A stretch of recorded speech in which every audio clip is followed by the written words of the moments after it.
What up? What up? Y'all already know what time it is. Y'all now tuned in with your guy, Joe T and D. Johns. And we ain't got a name yet. So if you think of something, as you see our chemistry, just jump in the comment section and let us know what it is. But right now, man, we just gonna have a conversation and let it ride and see how it go. But y'all already know what time it is. We're gonna give you what you need to get. That felt good.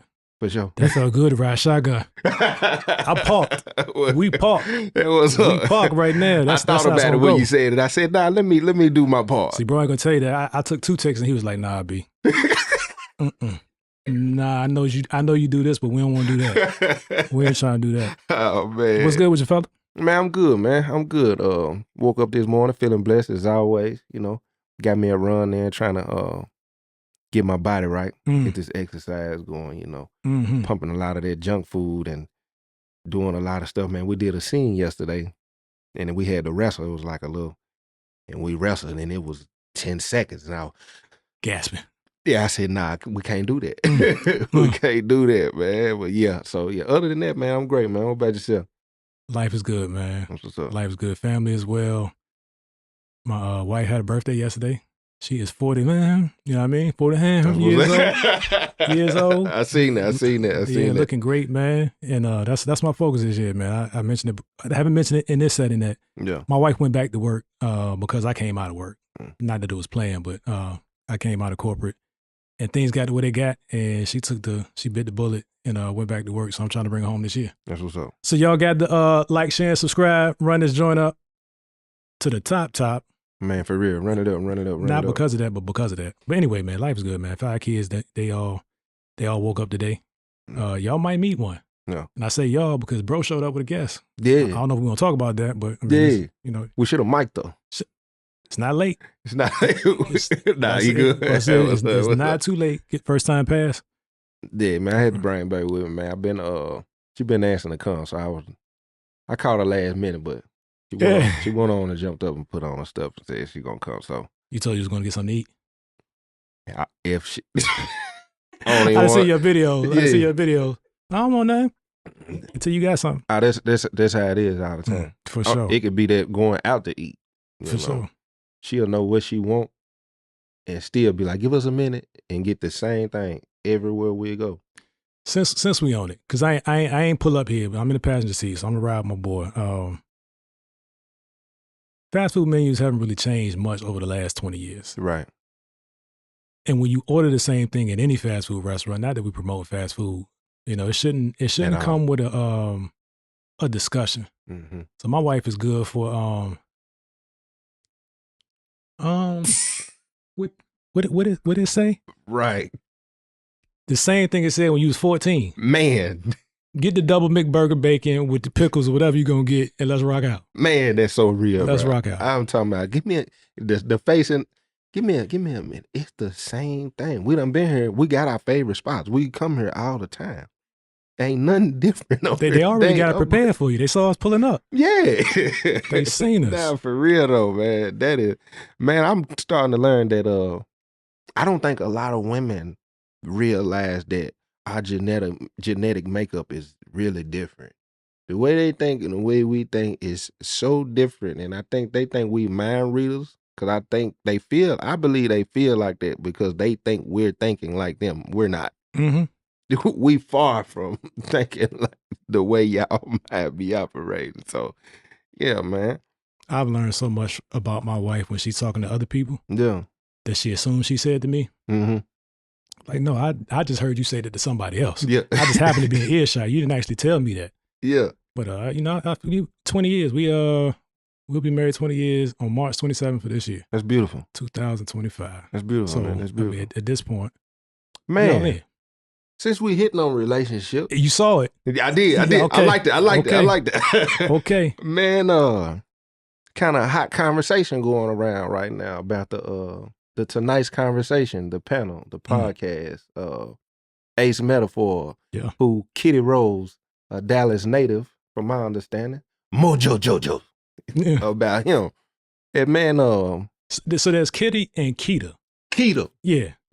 Keita Rose. And I'm going to confuse it all throughout, so y'all just be prepared. Yeah, Keita Rose, the one from Dallas, broke this conversation. And I found it interesting because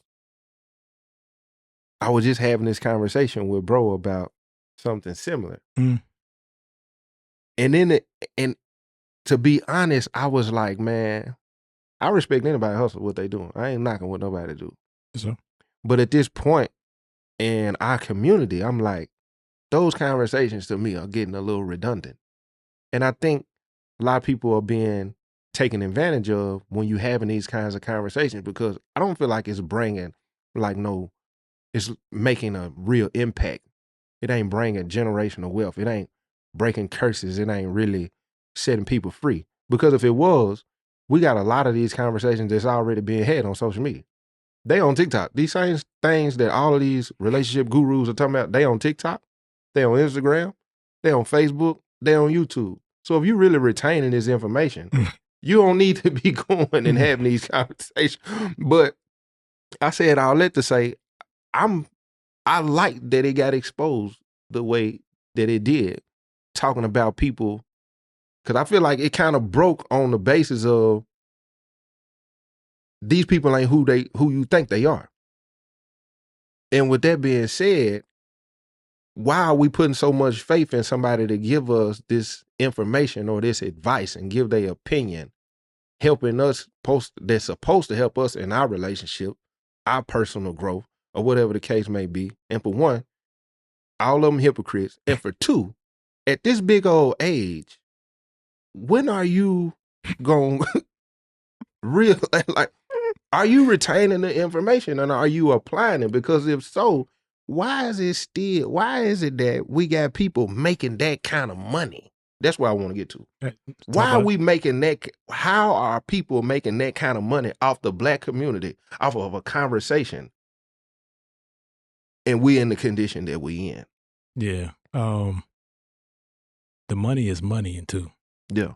Like, really, really, really get into it. Yeah. It's not my business to pocket watch, but got a great model. Like you said, you can't knock anybody's hustle. The interesting thing is that people can typically help you get to where they've been or where they are. And when you look at the people, you don't typically want to be where they've been or where they are. But you're still showing up to ask them how to get to where you want to be. So that's often weird, man. I look at a lot of things for entertainment value, so I get it. Like the way that the questions come, the theatrics, the pairing of, the guest hosts and all of that. I get it. It's entertaining. But I think that there's a disconnect between it's the whole My Life, Your Entertainment. People are bringing real life issues to the stage, which is maybe they're desperate. Maybe they're desperate, or maybe they just want to shine. They want to show up on social media too. But some of these things that people are saying, I'm just like, what about this group actually makes this an appropriate question for you to take serious? That's a good one. And I don't have a problem with anybody in the group, because I haven't consumed enough to really have an opinion. I will say that the substance that I've gotten from it has been from Trip. Light skinned with the beard. And he say some real stuff, and I'm like, he actually has a point. Everybody else, I don't know that I'm not saying they don't add value. I'm saying it doesn't come across my timeline. Right. Come across my timeline. Right. So it like I said, it's we I don't know if people value the entertainment factor more than searching for a real answer or what it is, because it's a show. So it's kind of like going on Ricky Lake. You might be too young for that. Like Ricky Lake Ricky Lake back in the day. Or Jerry Springer, you know the whole thing is about being sensationalized. So even if you go up there with good intentions of expressing what's going on in your life and the real challenge you're having, what you're gonna get is what you're gonna get. Thanks. So I grew up very, like I mentioned before, 2-parent home, and that's not a flex. This is just my situation. What I saw demonstrated was enough for me to know that I can rely on what I saw demonstrated for advice. That's real. I don't necessarily go looking for popularity to understand how I need to be a better man, how I need to be a better husband, father, things like that. So I think I don't know what people are searching for, man. We live in this media age, so even if you get embarrassed, it's like, but girl, I was popping. That what you just said, man. not looking for advice, popularity, or status. Yeah. Identity crisis is very real right now in this day and time. And that's why people with the social media followings and numbers are the go-to people, regardless of who they really are, because people are associating numbers with supernatural, if you want to say.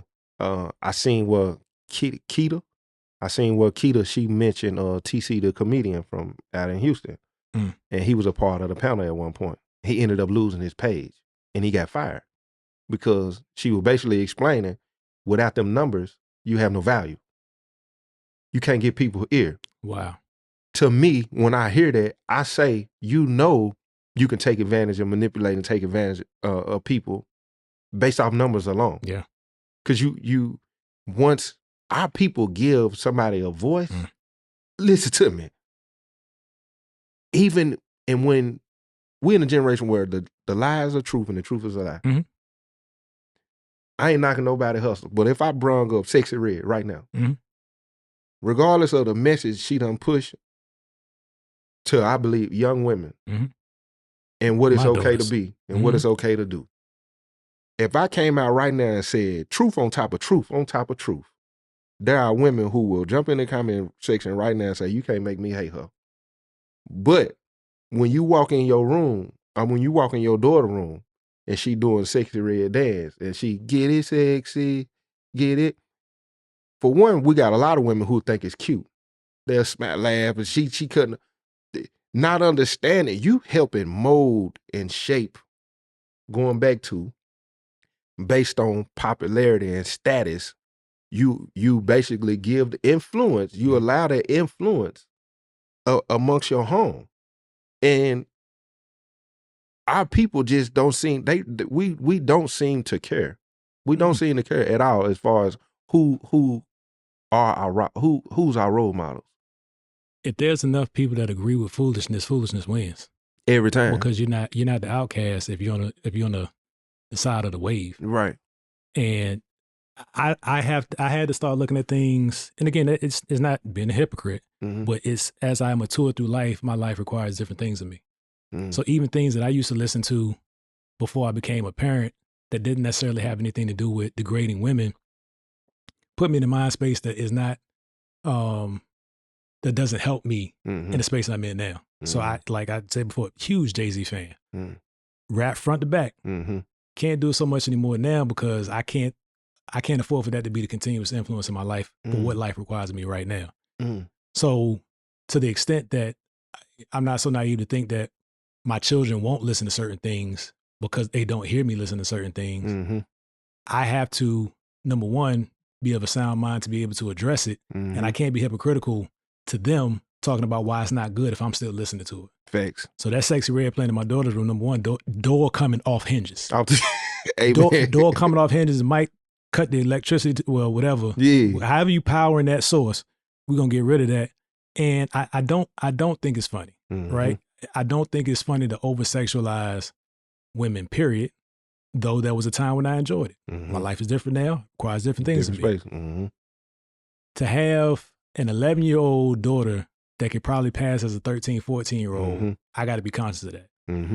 So the things that we're promoting, especially if, which my wife doesn't, is laughing and joking and priding on too, that becomes acceptable to her. Right. What seems to be entertainment evokes or invokes emotions and reactions from young boys too. Because they're taught to glorify it. And if you're doing this part of what Sexy Red does, surely you're willing to go all the way left what Sexy Red does. And now you compromise. Now your daddy locked up. And I'm waiting to get out to tell you my story. Yeah, exactly. And going back to our conversation in our first podcast, a lot of people going to strike it up to it's just music. It doesn't have an influence. And we all know that to be a lie. Now, to stick on the tonight's conversation, she brought up, she did bring up how Trip is one of the stand-up guys that was faithful to his wife. She said it was interesting and very encouraging to watch a man come take care of his business and go home, which is a conversation we need to have. because because to me that was the most powerful thing she said out of everything she done said. Because our men need to see that. Yeah. They need to hear that. They need to know that that's possible. Now, all the other things she said would stem from her not getting paid. That's the source of it. The crux is, the source is out of all this work that she was putting in. Basically, it came to a point where they weren't getting paid, and that's a problem within itself. But in the not getting paid, she called. It sounded like she had a conversation. I can understand it got heated because I would too about my money. It's zero understanding when we talking about. Yeah, what language is that? Yeah, dude, zero. I ain't feeling what's going on when we talking about, you know, took advantage of me on a financial end. So it turned into her basically exposing everything that's been going on within the podcast. Now, watching that, I wish we could have a conversation with all the people that has been watching this, that has been tuned in, that has been saying they've been being fed.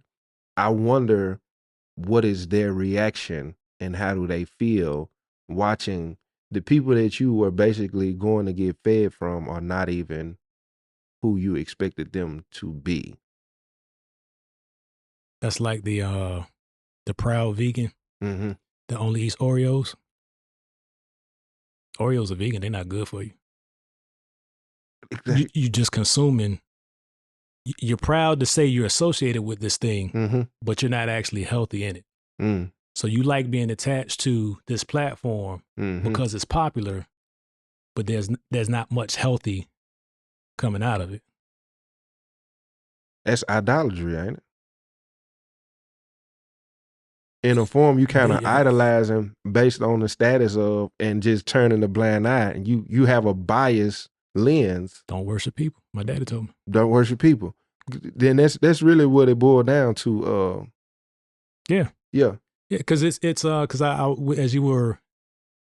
as we saw the discussion, I'm trying to think of like, what is the outrage, the fact that they broke up, or is the outrage the actual content and what the content is actually doing to the community? I'm glad you said that, because I think for me, this is what the issue was when I heard it. The issue was what most people do. Why did you wait to expose it? If you knew all of this was going on, why didn't you bring it up on the spot? Why was it a deal breaker once? Hold on, you ain't getting my money. I know all these things. I'm finna tell everybody.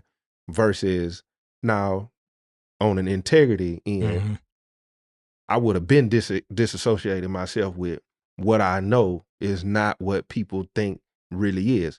When she said it was some women who walked up and asked, and she was like, yeah, these men, they straight, they love their wives, they go home. And she said when Ace Metaphor walked up, a woman, his wife asked her, what about him? And she said, oh, he's a great husband too. But she didn't have the courage to tell her the truth right then and there in front of. And if you know you have to make them kinds of compromises that you know you deep down inside, then why keep associating yourself with that? And then you didn't want to expose it until you wasn't getting paid. Self-preservation. That's foul. Yeah. I mean, well, I get it. I understand the business aspect that you done signed NDAs, you know what I'm saying? There's certain things that probably was already in play that you couldn't do, or this and that. But at the same time, that's showing you cool with deceiving your people too, though. So is it and this is a wild stretch. Is it akin to throwing the Cosby Show away because of Bill Cosby when the show was good? If Alicia Rashad knew all this, if Alicia Rashad came out now and said during the Cosby Show, I knew A, B, C, X, Y, and Z the whole time. Well, you didn't turn that thing. I was talking about do we throw the baby out with the bathwater kind of thing. Like if there's something that provided value and then you find out something associated with it was of evil, but you've already gotten value from the thing. I'm gonna shoot straight at the black community with this one, and I ain't gonna go back and forth with them. Ain't no baby to throw out in the bath water if we didn't retain the information and reply and apply it. We could say the Cosby Show was whatever. If our households as a collective whole, as a majority, didn't come a reflection of, if they tried to snatch the Cosby Show right now, the black community would go into outrage. But the question is, same thing with Martin Luther King movement, same thing with Malcolm X movement, Marcus Garvey, Rosa Parks, Harriet Tubman, anybody you want to name in history that you consider a hero, a show, a rapper, a entertainer. If you have not tried to display and become a reflection of what this is you strongly believe in, a reflection, why you in such an uproar? That would be the first thing, the charge I would put on people. You know what I'm saying? Ain't no sense in you trying to defend the Cosby Show if your life ain't a reflection of the Cosby Show. Ain't no sense in you feeling some type of way about the Tonight Show when you go with a ace metaphor, you married an ace metaphor. You don't care to apply the information.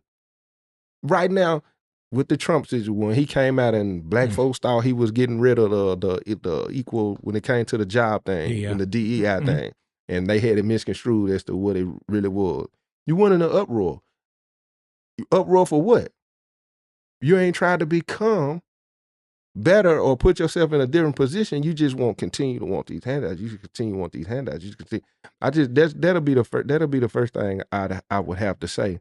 Ain't no sense in arguing about should we throw it out if we ain't tried to become it. Yeah, I think what entertains us sustains us, man. We confuse what's actually valuable. Right? If I can laugh at it, it takes me out of a place. It takes me away from my situation, which is bad and negative. Misery loves company. So if I can go in here and be entertained by this person's hurt and the pseudo sound advice that they're giving them, we all laugh and joke and we had a good night, and we go home, nobody's any better for it though. So, I'm like I said, I'm a realist almost to a fault. So when things happen in entertainment, I'm like, oh, it's like when a power couple gets divorced. I didn't know them to defend their character from jump. So I'm not surprised that what actually came out of their character ended the way that it ended, or it impacted this thing in a negative way. And that's not, what do they call it? That's not trying to be a pessimistic or not what you're saying, or just like naturally thinking bad of people. But I'm not built to put my faith in somebody to that degree that I can't actually have a conversation with. Like if I was watching your videos and somebody asked me something about you before we started sitting down, I wouldn't have nothing to say. We sitting down, I got a little bit to say now. The more we sit down, I have a little bit more to say and defend. But I don't. To me, you were entertainment until you sat down here like, oh, this could be my brother. You know what I mean? That kind of thing. Yeah, I was explaining it to baby a couple of days ago about a situation. You really can't give your opinion unless I done built some kind of bond. I done been around you long enough. It's hard for me to be able to give my opinion and say what's what and this and that unless I done been around you long enough to do that. What in your opinion, what does a role model look like? A good one. How would you define a good role model? Somebody who's first aware of who they are, aware of their shortcomings, aware of their strengths and their weaknesses, and they're constantly working to be better. Right? You don't get to a place and stay at a place without working. So I would have to be able to, for me, a role model has to be relatable. I have to be able to see into your life. I have to have some insight into who you really are as a person, not your representative. So that's why I say I can't fall in love with an online personality for any reason. And it was the same to a large degree with any kind of entertainer, rappers, singers, actors, what have you. So I have to be able to see that you have the ability to fall, whether you fell or not, how you react to it. That's the information I need. I don't need the stories of all of your perfection. I need to know that you overcame this thing or you didn't. Here's what's happening and why. Here's how, wisdom for me is not necessarily from my experience. Wisdom is access to the information and me having the wherewithal to apply it before I have a problem. right? Kind of thing. So that's a big thing. Like you have to be accessible. Mm-hmm. So otherwise, I will seek information from people I don't know. Mm-hmm. And to the extent that the information works, cool. Mm-hmm. I'll vouch for the information. I can't vouch for you. Real. That's dope right there. That's dope. And that's gonna go back to upbringing. Mm. Would you say? Yeah, absolutely. Because like number one, I got great parents. Because the sound bites can sound like I had a terrible life. I did not have a terrible life. Mm-hmm. And I have these conversations. My dad is my biggest fan on the platform where I talk about the misses that we had in our relationship, Mm-hmm. the misses I had with my son, and so on and so forth. But they knew what they knew at that point. Mm-hmm. They know more now, but they can't retroactively tell me That's real. at my 12-year-old self that we got this wrong. Mm-hmm. And now 12-year-old, be different, be better. Mm-hmm. We're all growing at the same time. So they, like I said, they taught me, number one, I was confident that the answer was in the house. Yeah. Some degree of like us getting to, and it was going to come from a good place. It wasn't coming with any motive or anything like that. And then again, the whole don't worship people. I remember when Michael Jackson died. And I think like I had just come back from Iraq. I woke up, I saw the news, I went back to sleep. And that's not disrespect. I get where you're going. I'm already following where you're going. Any kind of disrespect, but I'm like, man, I can't, like, I feel for his family, people that were experiencing him in a way that were heartbroken by this.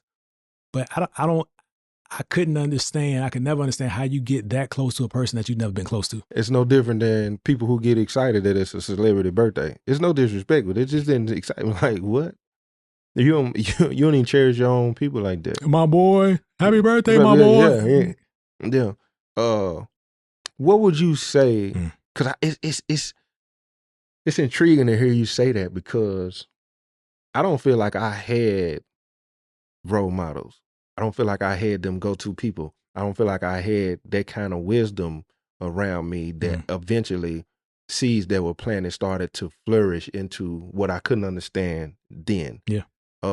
Literally life had to teach me a lot. There are some moments that I know, but not more than not enough. Right. Too many of our young Black men and women think corny is a bad thing. And I'm using the word corny because I know that's what people would put that in the category of corny, lame. And it's not. It's a beautiful thing. Even me growing up, there were certain things that we picked on the way some of my friends who had very articulate family members, parents. Yeah. The way they articulated things. Our mind was pick on them, they proper. They trying to sound white. Yeah. Or this and that. And really they were just around educated people or the way some people dressed. If you didn't have on the J's or they were teaching them financial literacy, how to budget, and they stood on principles and standards. While majority of my people and family were trying to keep up with the Joneses and were cool with being broke as long as we looked like we had it. So passing that on down to how I carry myself, because certain things that I was programmed and conditioned to believe was lame was actually the future. Yeah. Yeah. So what would you say to that to young Black? Like what? I got you. I think success for us at a young age is to be like everybody else or to be liked by everybody else. And what we learn in adulthood is that the masses is not what a success is. The masses create the success for the few that chose to be apart, different, right? And even if you look at the word of God, set apart, different, peculiar people, that kind of thing. So we associate like our ability to be accepted kind of dictates our self-worth. And that's something I'm going through with my youngest daughter. She's 11. and she's an empath to the nth degree. She wants everybody around her to be happy. Mm. And everything can be perfect, and one negative comment comes her way. That negative comment is probably going to drive her until she comes home and talks about it and gets a sounding board that, like, somebody said something about my hair. Mm-hmm. One person said something about your hair? Mm-hmm. Probably out of jealousy. But it's that thing where we're built to, like, we're conditioned to, for that to be a successful life. Going through life with people, like, without, not necessarily conflict, but friction. Mm. Friction is healthy. Mm-hmm. But we want to avoid it as much as possible all throughout life. Right. Those that take on the friction and get through it and are better for it, those are the people that are successful. Those are the people that we're looking up to and championing because they're the few. They're not the many. Mm. That is so real. That is so real that the friction is healthy. Yeah. Painful. It can be discouraging. It can be frustrating. That balance of what you just said, going back to the role model, her having that go-to to get that wisdom to balance out that noise. Mm-hmm. A lot of us don't have it, and too many of us don't believe in therapy to understand, to get a professional opinion or have healthy people around us to help articulate what that is, your unhealthy habits of how you respond to things. Watching my parents or friends, majority of us had the same response to everything. You talking crazy, it's violence, it's criminal. I honestly, even right now having this conversation, I can't pinpoint one healthy conversation to de-escalate something that I was thinking or something that I saw, how I computed it to my mind. I've never had nobody try to explain to me what you just said. They could be jealousy. They could be envy. They can be, you know what I'm saying, that person just don't understand where they come from. You don't have to. I didn't even have those kind of healthy dialogues to help me put things in a different perspective. Like everything and everybody was on the same accord in how they responded to everyday life. One interesting thing you said about therapy. We got to be careful what we call therapy. Like I believe in it. Like if it's a professional and it's a fit, because I don't think every professional therapist fits your situation. But when you find one that works, you know that there can be great results. But back to tonight's conversation, some people are actually looking at that like it is therapy, like relational therapy, and I think that's very dangerous because it desensitizes you to the actual professional information or approach of it. Therapy is not finding something that satisfies you that takes your mind off of whatever is troubling you. Facts. Therapy runs into the trouble and helps you navigate how you get to the other side of that. Man. So again, I think we're confusing and conflating like these popular platforms, because Ace Metaphor is not the only one. Ace Metaphor is successful and popular, which is business sense is great. But I can't blame Ace for doing what people want. Right. Right. Which is the same for music, movies. Like we got the feedback. Or what about movies? Right. Yet we haven't got to that yet. But yes, it's not just music, but all of these things cater to a market. Yeah. Us as the market have to change what we want. Ooh, that was heavy. So, I've spoken on my lives a few times about social media and having a consumer mindset. Like somebody could catch a wave and just they become popular. That voice is so powerful. Yeah. It don't matter what they saying or what they doing. Right. This is trending. This is what everybody's on. This is who everybody listening to, and whatever they saying is law. Yep. It's law. And I've honestly, bro, I've checked myself a few times in that. When I first started, when I was listening to what you were just saying about Ace, at some point, hold yourself accountable too. Because you know when people are just locked in based on those things. When I first started selling them books, bro, I was selling 1,000 books a month. And I could go live for an hour and make about $1,000 on live, and I was doing it twice a day. I literally, but see, that's the spirit working though. That's that chastisement and that correction. I was grabbed. Now, you're running off. You got the gift of gab, and you mixing it in with what could be beautiful. Yeah. And you making money. But at the same time, in your heart, you know you're taking advantage of sheep. Sheep are the most gullible animals on the planet. And then knowing that, you need to check yourself at times and say it's not right to do. Create, and you can easily balance that with actually giving something that will actually help people versus continuing to take their money and you know they gonna stay in the same condition. And bro, I've been doing this for 8 years. I've had plenty of people reach out to me and say it was something that I said or that helped them or this, and that.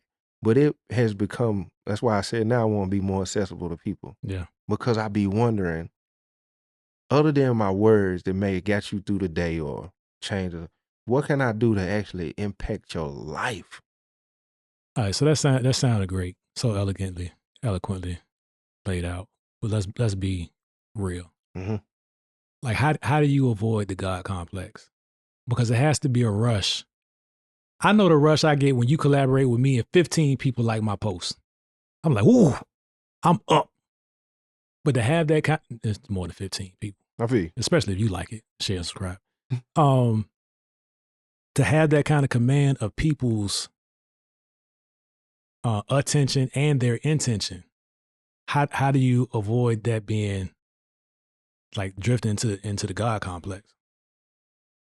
Is because you right there with Ace now. Yeah. Power is power. Yeah. I think what mine is the vulnerability. I will bear all. I'll tell it, bro. And that's to free me. Cause I don't, for one, I know when that happens, your mind could try to convince you that you some kind of supernatural, untouchable person. Second thing is warning come before destruction. You can be sensing something or feeling something. Ace probably felt it before she done this. Correct it. So accountability is major with me. I could be feeling it. And you right, bro. If I'm gonna keep it 100, it do feel good to see notifications. It do feel good to see messages and people telling me it feels wonderful. Mm-hmm. But I know you live by their praises, you'll die by their rejection too. I know not to get beside myself and believe that it's these people, letting these people put me on a pedestal and staying connected to him. Mm-hmm. And I'd be sitting in line and saying if that wasn't hard to do, because it is, but I have a pattern of doing so. I know you feeling too. I'm doing it now. I've been doing it the last few days. Like traps is going good, platform is growing, more money is coming in, and so I want to spend more, I want to do more, I want to make more posts, I want to see more notifications, all this stuff going on in my head. You getting the more response, you reaching the masses, and people love you, and people saying this, and people saying that. I know to sit down, because if you gonna keep riding, and you gonna get too far, and then you gonna forget the whole purpose, and you gonna lose who you are. Mm. You gonna lose it, man. What's the scripture? It's harder for a rich man to get in heaven. Mm-hmm. And the young rich ruler, the one thing he didn't want to do, he said, I got everything. Camel to pass through an eye of a needle. Yeah. Mm-hmm. He said, I got everything. He asked the Messiah, what? He said, man, go give away everything that you have and follow me. My man said, no, I can't do that. And I mean this with all my heart when I tell you, bro. If he told me to give it all away right now, I'm gonna give it away. This here. The car, the furniture, the clothes, because I watched them started with nothing. I watched started with just the books and 10 outfits for a whole year, no car. I watched it. If he asked me to sacrifice it, I have to be willing to do that at any given time. Mm. Because the journey with the Most High ain't always about the climb and just having things and getting more and more and more and more and more and more and more. The more and more and more and more and more, to whom much is given, much is required, is the more the fruits of the Spirit. the more patience, the more long suffering, the more gentleness, the more kindness, the more love, the more peace. And if you climbing a ladder and those things ain't lining up, who raising you up? True. So that's true. That's the best way I can answer it for me. I'm always curious about how people get bigger than a program. Mm-hmm. And because I've never been there, like the highest I've been, well, I mean, you know, toot, not to beat my own home, but God allowed me to lead an organization where typically the leader didn't look like me. Mm-hmm. And the last leader that looked like me got caught up in some wild stuff. Mm. And they thought he was my mentor. They associated with me. They didn't associate me with his behavior, but he was always championing me. Mm-hmm. So when he got removed, it was really like, okay, D, what's that? Like, who was you riding for? There was nothing to suggest that I was, what he was doing, I wasn't even aware of, which was wild too. But anyway, my point is, when you have opportunities to see things from a certain vantage point that many don't get, I think it allows you to be more appreciative of the entire process and the journey, especially when that rug is pulled from under you. Mm-hmm. Luckily, I didn't fight or use any kind of corrupt approaches to get to the top. Mm-hmm. So I didn't feel any kind of way when I was no longer at the top. That's real. Like I didn't have to look at anybody's face with regret. That's real. Figuratively on my way down. What really happened is I sat in a position for a year and a half as an acting VP. Mm-hmm. They hired somebody that looked more like the senior leadership staff. Which, if you poke me enough on another episode, I'll go crazy into that. But noted. But for real, it's something about. So even things like that made me look at like the Trump approach different. Mm-hmm. And it's not that I agree or support 100% of what he's doing. I understand what it is to make decisions that aren't popular. Mm-hmm.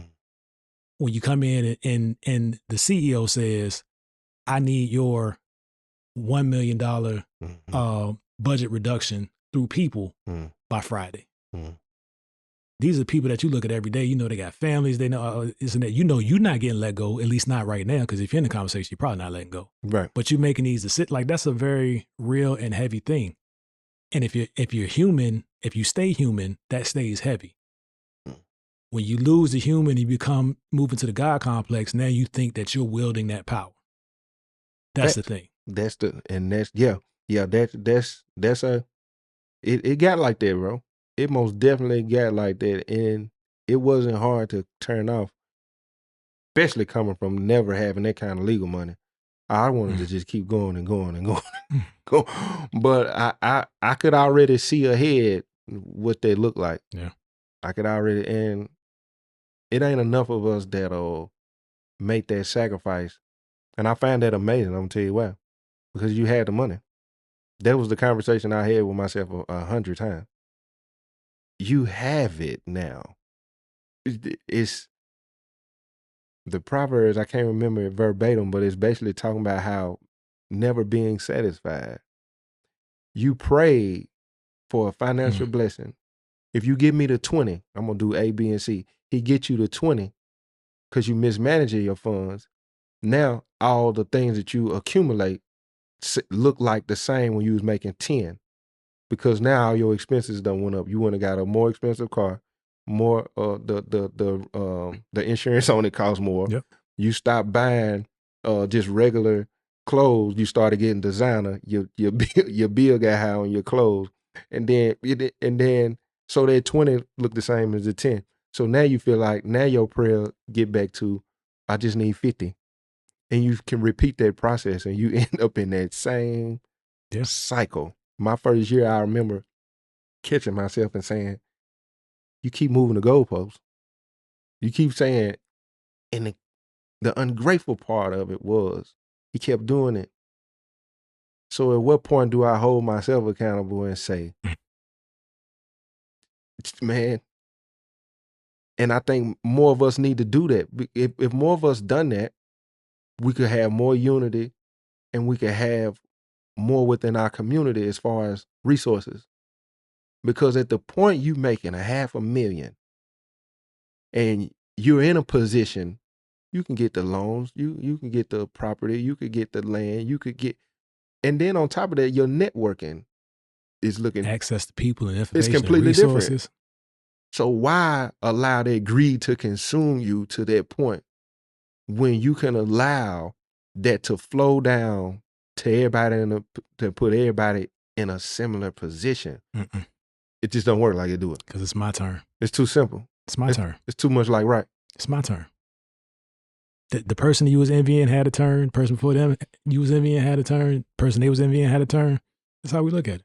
And we're going to ride that turn until what? Until God turn it off. Until or the enemy. And then you seek him. And then you seek him. And then, or you realize like he did the king, man. He took you allow the enemy to take you up on that high mountain and show you all the kingdoms, man. You bow down and worship me. You can have them. And you did, and you got the blessing tied up wrong with things, and you said that was the Most High, and the whole time it was the enemy. Yeah. And then when you come down to that despair and he crushed you, now you crying out to who it never was in the first place.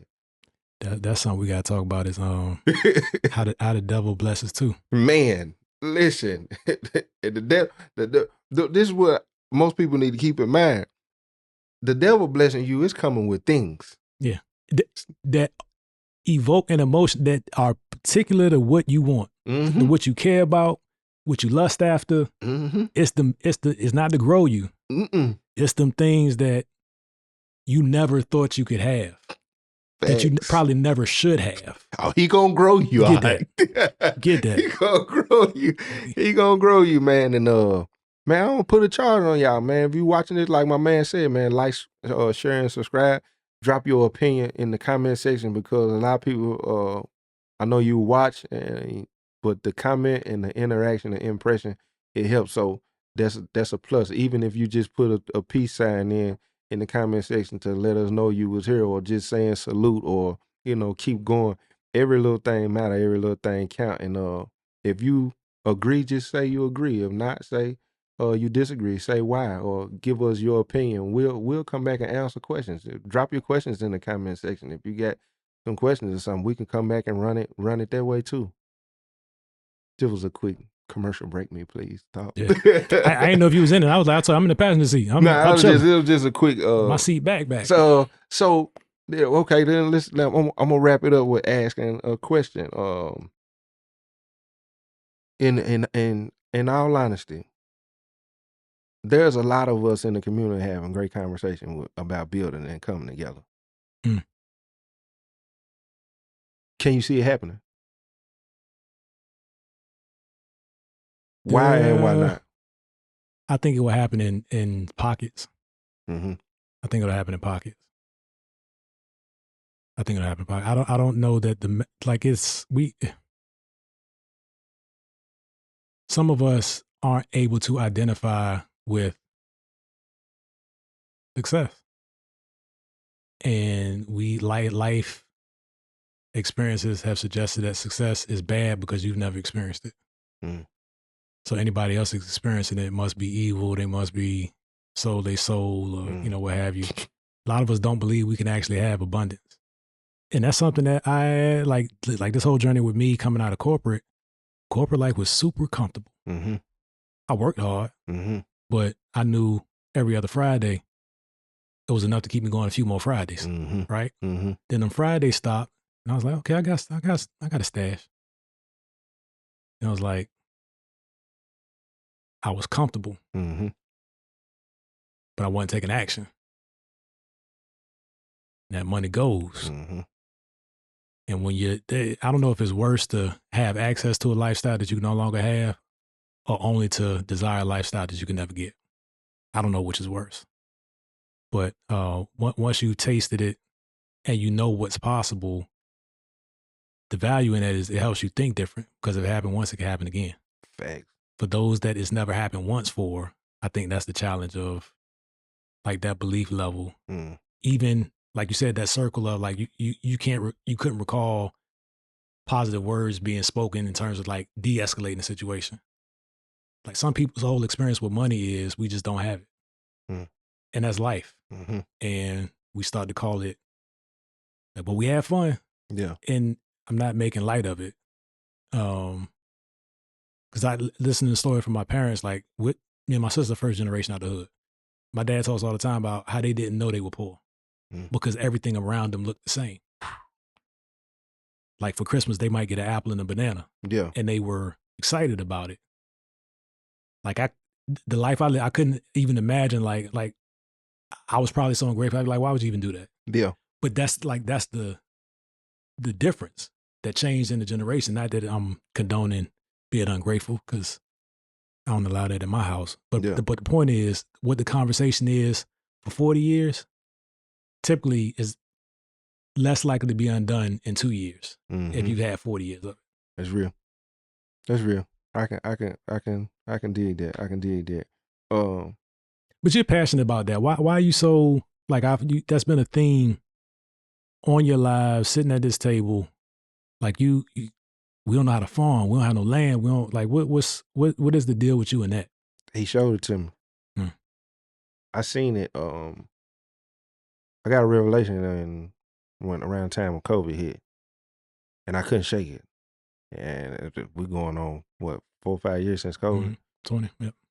When COVID hit, I remember I had ended up calling my sister because it kind of spooked me because I seen we were not prepared. If anything happened, the grace is up on us. People look at grace and thinking grace is you survived or you got through certain things, or certain things changed over time.